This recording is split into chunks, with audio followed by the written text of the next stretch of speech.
जय श्री राम दोस्तों। भीमपुत्र घटोत्कच की मृत्यु पर श्री कृष्ण क्यों मुस्कुराने लगे और श्री कृष्ण ने कैसे बचाए धृतराष्ट्र से भीम के प्राण और बर्बरिक का कटा हुआ सिर आखिर क्यों हंसने लगा, तो चलिए जानते हैं महाभारत की 7 ऐसी कहानियां जिनके बारे में शायद ही आपने सुना होगा।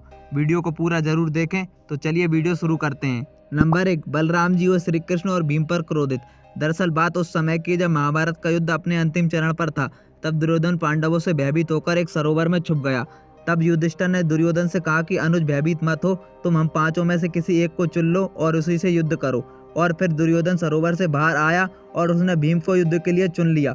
भीम और दुर्योधन में भयंकर युद्ध हुआ, लेकिन जब युद्ध करते करते दुर्योधन भीम पर भारी पड़ने लगा, तब श्री कृष्ण ने भीम को उसकी प्रतिज्ञा याद दिला दी, क्योंकि भीम ने प्रतिज्ञा ली थी कि वह युद्ध में दुर्योधन की दोनों जांघ तोड़ेगा। तब भीम ने श्री कृष्ण की बात सुनकर दुर्योधन की दोनों जांघ तोड़ दी, जिससे वहां मौजूद बलराम जी क्रोधित होकर बोले, ये अन्याय है, क्योंकि गदा युद्ध में कमर से नीचे प्रहार नहीं किया जाता। और बलराम जी श्री कृष्ण और भीम पर क्रोधित हो गए। इसके बाद श्री कृष्ण ने उन्हें समझाया कि दुर्योधन ने कौन सा युद्ध के नियमों का पालन किया है। और दाऊ, आप तब कहाँ गए थे जब 7 महारथियों ने अभिमन्यु पर एक साथ आक्रमण कर उसका वध कर दिया था। फिर बलराम जी शांत हुए और वहां से चले गए। नंबर 2, श्री कृष्ण ने को बढ़ाया था द्रौपदी का चीर। द्रौपदी चीर हरण के समय द्रौपदी की साड़ी श्री कृष्ण ने बढ़ा दी थी, यह तो सब जानते होंगे, लेकिन इसके पीछे की पूरी कहानी बहुत कम लोग जानते होंगे। दरअसल बात कुछ ऐसी है कि जब भरी सभा में शिशुपाल ने श्री कृष्ण का अपमान किया, तब श्री कृष्ण ने अपने सुदर्शन चक्र से शिशुपाल का वध कर दिया। तब उनकी उंगली सुदर्शन चक्र छोड़ते वक्त थोड़ी सी कट गई थी। श्री कृष्ण की कटी उंगली को देखकर द्रौपदी श्री कृष्ण के पास आई और उन्होंने उनकी साड़ी का पल्लू फाड़कर श्री कृष्ण की उंगली पर बांध दिया। तब श्री कृष्ण ने द्रौपदी से कहा था कि समय आने पर मैं तुम्हारे एक एक सूत का कर्ज उतारूंगा। और फिर जब द्रौपदी का चीर हरण हुआ, तब श्री कृष्ण ने द्रौपदी का चीर बढ़ा दिया था और इस प्रकार श्री कृष्ण ने द्रौपदी का कर्ज चुका दिया। इसलिए श्री कृष्ण ने द्रौपदी का चीर बढ़ाया था। नंबर 3, भीमपुत्र घटोत्कच की मृत्यु पर क्यों मुस्कुराए श्री कृष्ण।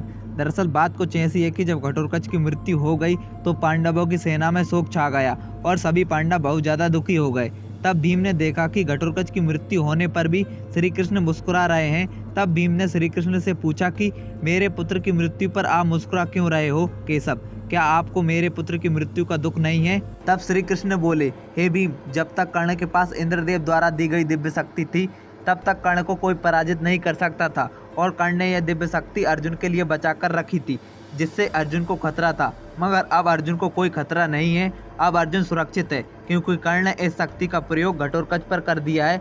और वैसे भी घटोत्कच वीरगति को प्राप्त हुआ है, तो शोक करने की कोई आवश्यकता नहीं है। इसलिए घटोत्कच की मृत्यु पर श्री कृष्ण मुस्कुराने लगे थे। नंबर 4, श्री कृष्ण ने धृतराष्ट्र से बचाए भीम के प्राण। दरअसल बात कुछ ऐसी है कि जब महाभारत का युद्ध समाप्त हुआ, तब पांचों पांडव श्री कृष्ण के साथ धृतराष्ट्र से मिलने पहुंचे। धृतराष्ट्र अपने प्रिय पुत्र दुर्योधन तथा अन्य कौरवों की मृत्यु के कारण बहुत दुखी थे। एक एक कर युधिष्ठिर, अर्जुन, नकुल, सहदेव महाराज धृतराष्ट्र से मिलने लगे। मगर जैसे ही भीम धृतराष्ट्र से मिलने लगे, तब धृतराष्ट्र ने भीम से गले लगने की इच्छा जाहिर की। श्री कृष्ण महाराज धृतराष्ट्र के मन की बात पहले से ही समझ गए थे कि महाराज भीम को मारना चाहते हैं। मगर जैसे ही भीम धृतराष्ट्र से गले लगने के लिए आगे बढ़े, तो श्री कृष्ण ने भीम को रोक लिया और भीम के स्थान पर भीम की लोहे से बनी मूर्ति आगे बढ़ा दी। धृतराष्ट्र ने क्रोध में आकर लोहे की बनी भीम की मूर्ति को दोनों हाथों में दबोचकर मूर्ति के टुकड़े टुकड़े कर दिए। इस प्रकार श्री कृष्ण ने भीम के प्राण बचा लिए। नंबर 5, सहदेव ने खाया अपने पिता का मस्तिष्क। दरअसल बात कुछ ऐसी है कि जब पांडवों के पिता पांडु मृत्यु के करीब थे, तो उन्होंने अपने पुत्रों से कहा कि बुद्धिमान बनने और ज्ञान हासिल करने के लिए वे उनका मस्तिष्क खा लें। मगर केवल सहदेव ने ही उनकी इच्छा पूरी की और उनके मस्तिष्क को खा लिया। पहली बार खाने पर सहदेव को दुनिया में हो चुकी चीज़ों के बारे में जानकारी मिली। दूसरी बार खाने पर सहदेव ने वर्तमान में घट रही चीज़ों के बारे में जाना और तीसरी बार खाने पर उसे भविष्य में क्या होने वाला है इसकी जानकारी मिली। इसलिए सहदेव में भविष्य देखने की क्षमता थी और इसी कारण दुर्योधन सहदेव से युद्ध शुरू करने के सही मुहूर्त के बारे में पूछने गया था। सहदेव ये जानते थे कि दुर्योधन उनके विरुद्ध युद्ध कर रहे हैं, फिर भी उन्होंने युद्ध शुरू करने का सही मुहूर्त दुर्योधन को बताया था। नंबर 6, हनुमान जी ने तोड़ा भीम और अर्जुन का घमंड। एक समय की बात है जब द्रौपदी के कहने पर भीम कमल पुष्प लेने के लिए गंधमादन पर्वत पर स्थित कमल सरोवर जा रहे थे। तब भीम को रास्ते में हनुमान जी वृद्ध बानर के रूप में लेटे हुए मिल गए। हनुमान जी की पूंछ रास्ते में थी, तो भीम ने हनुमान जी से कहा कि कृपया अपनी पूंछ हटाइए। हनुमान जी बोले, भाई राम का नाम लो और पूंछ को हटा दो। भीम अपने बल के घमंड में पूंछ को उठाने लगा, मगर अपने पूरे बल का उपयोग करने पर भी वह पूंछ को हिला न सका। तब भीम समझ गया था कि यह कोई साधारण वानर नहीं है। तब भीम ने कहा कि हे कपिश्रेष्ठ, कृपया अपना परिचय दीजिए।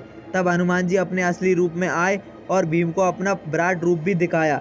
इस प्रकार हनुमान जी ने भीम का घमंड तोड़ दिया। एक बार हनुमान जी और अर्जुन की मुलाकात रामेश्वरम में हुई। अर्जुन ने बातों ही बातों में हनुमान जी से कहा कि प्रभु श्री राम तो इतने बड़े धनुर्धर थे, फिर भी उन्होंने पत्थरों का सेतु क्यों बनवाया, बाणों का सेतु क्यों नहीं बनवाया। तभी हनुमान जी बोले, बाणों का सेतु बानर सेना का भार सहन नहीं कर पाता, क्योंकि उस समय बहुत शक्तिशाली और विराट बानर थे।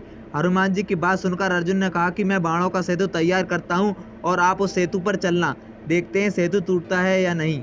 अर्जुन को अपनी धनुर्विद्या पर घमंड था। तब अर्जुन ने एक बाणों का सेतु तैयार कर दिया और जैसे ही हनुमान जी ने उस सेतु पर एक कदम रखा तो वह सेतु टूट गया। सेतु की हालत देखकर अर्जुन का घमंड भी टूट गया। इस प्रकार हनुमान जी ने भीम और अर्जुन का घमंड तोड़ दिया। नंबर 7, बर्बरिक का कटा सिर क्यों हंसने लगा।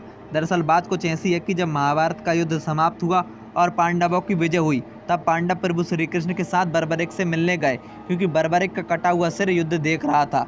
जैसे ही पांडव बर्बरिक के पास पहुंचे और पांडवों ने बर्बरिक से पूछा, अगर तुमने पूरा युद्ध देखा है तो ये बताओ कि युद्ध भूमि में सबसे ज़्यादा शक्ति प्रदर्शन और संहार किसने किया है।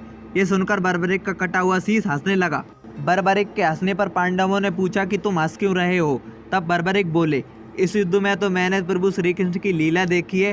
पांडवों को बर्बरिक की बात सुनकर आश्चर्य हुआ और पांडवों ने पूछा, तुमने श्री कृष्ण की कौन सी लीला देखी है। तब बर्बरिक ने कहा कि मैंने सिर्फ युद्ध भूमि में श्री कृष्ण का सुदर्शन चक्र देखा है कि वह किस प्रकार से शत्रुओं का विनाश कर रहा है, और मैंने देखा है कि किस तरह से अन्याय पर न्याय की विजय हुई।